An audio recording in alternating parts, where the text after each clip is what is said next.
All right, we are live again.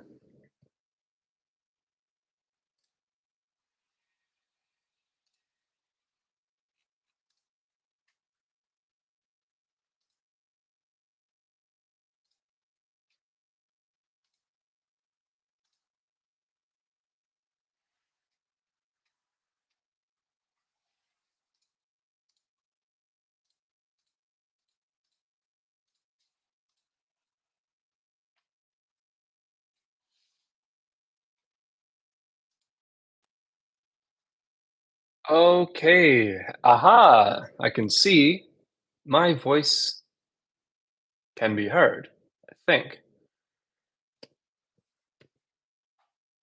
Okay, let me share this one more time in the chat room, just so if anyone wants to come and watch paint dry for the last hour, they can come into here.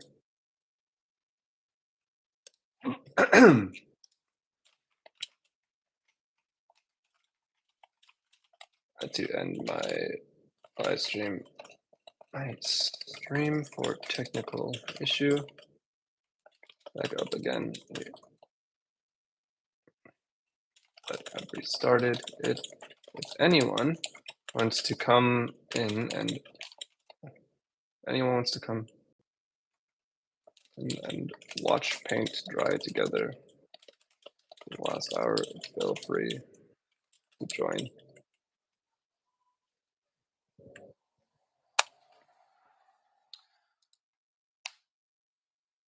All right, we will see if anyone wants to come back in or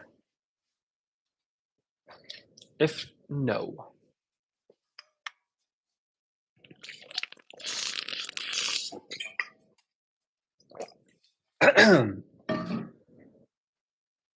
Okay.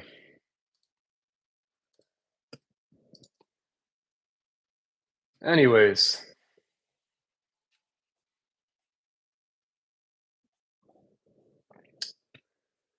we are back. Hello, Cypher. Welcome back.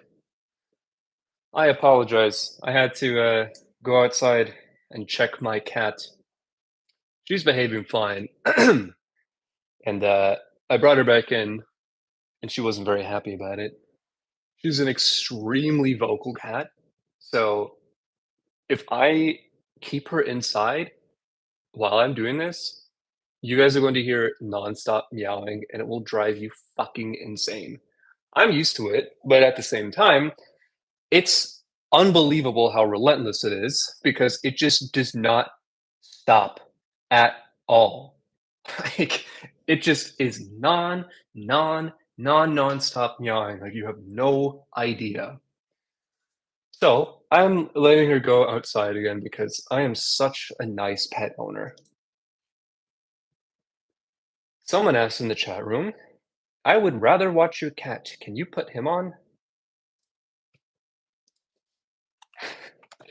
She is very. All you will see her do is meow nonstop forever, and it will drive you insane.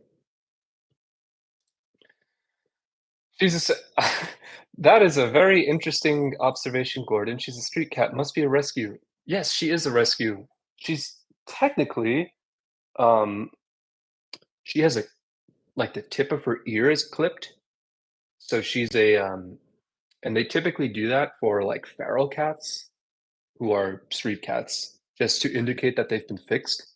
She has a like a clip tip ear like that, but she's the nicest cat in the world. Like loves to be pet, picked up, even likes tummy rubs. Like most cats fucking hate tummy rubs, but she loves it.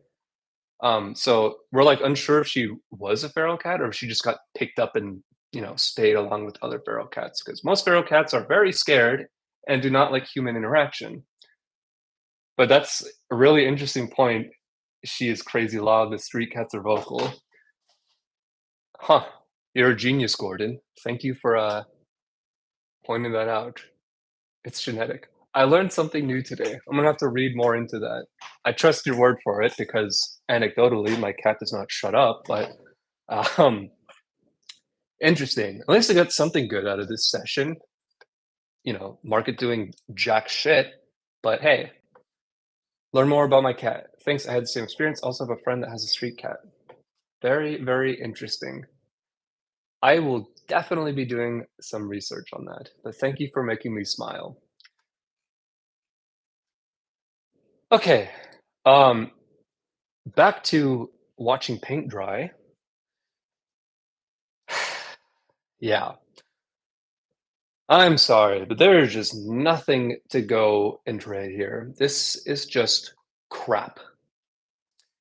That's what it was like earlier in the day, and unless something interesting happens now, that's probably what it's gonna be like for the last 57 minutes. So, don't hold your breath, and also, if you have been able to hold off temptation on taking trades, or maybe you made a trade earlier and you closed it for a loss because you freaked out or whatever, but you've been able to sit on your hands and not do anything else silly, congrats yourself because sure, no one likes to lose. Fuck, I don't like to lose. I made one trade today and it was a short and I got my ass handed to me in that it was just not a good trade to make, but cut it, move on. But I'm happy because I have not preemptively jumped into anything else. And at the end of the day, that's what matters is staying disciplined, learn from the mistakes, and you move on from it. And that's what I'm doing. And I hope that's what everyone else is doing. Other than honestly, if you're falling asleep and taking a nap, that's probably more productive than this.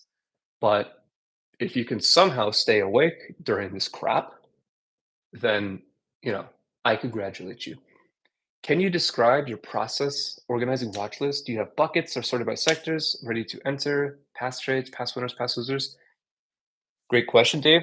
I am a very unorganized person to some degree, so most of my watch lists is right here, dumped in this alert console here, which, yeah, I realize that's not very pretty. I also have GTC alert lines set all over the place across D1 charts, across 5-minute charts. So that way I don't have to have the watch list going. The alert will just bring the trade to me, so to speak. So I find that I don't really need watch lists for that particular reason, but I still like to set these alerts longer term, especially to kind of like if I have something of like particular interest that I'm like, I might not wait for the LRSI 2 hour alert to go off or whatever. Then I put it here just so that I can constantly like flip to that chart really easily to see what's happening. So to answer your question, my process is I just set alerts. That's what I do. And that's about as organized as I get, which, I recognize is not very organized, but hey, I'm a little unorganized, so it works for me, but it won't work for everybody. So that's my answer. Chris, do you trade full time now? What did you do before you traded full time? How did you make the transition? Thank you for the question, Chris. No, I do not trade full time. I right now have a full time job outside of trading, which by itself is already a full time job. Um, I am not at the point to go full time yet. I just need more experience and time.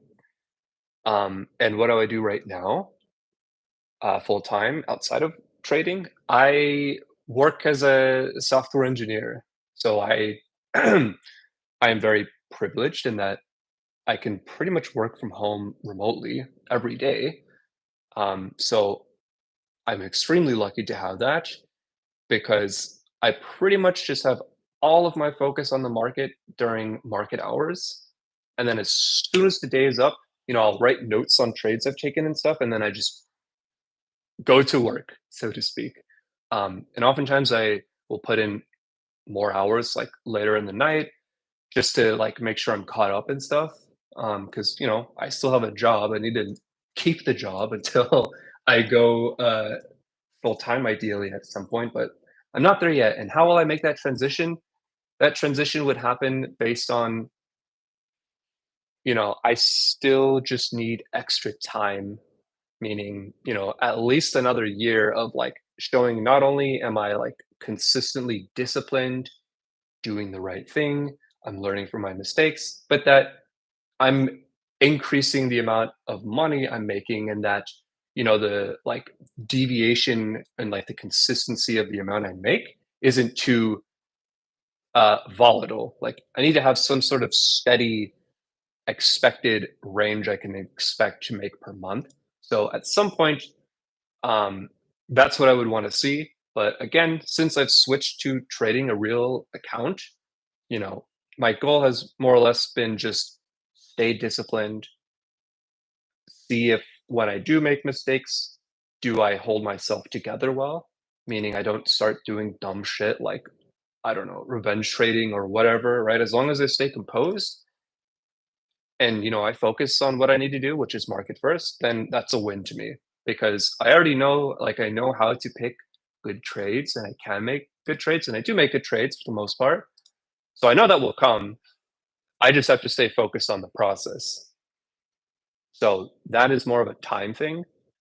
And I will let time do its work. Of course, I need to put in my work, which I continue to do, but eventually it will all continue to come together and I'll continue to just connect pieces to the puzzle, so to speak.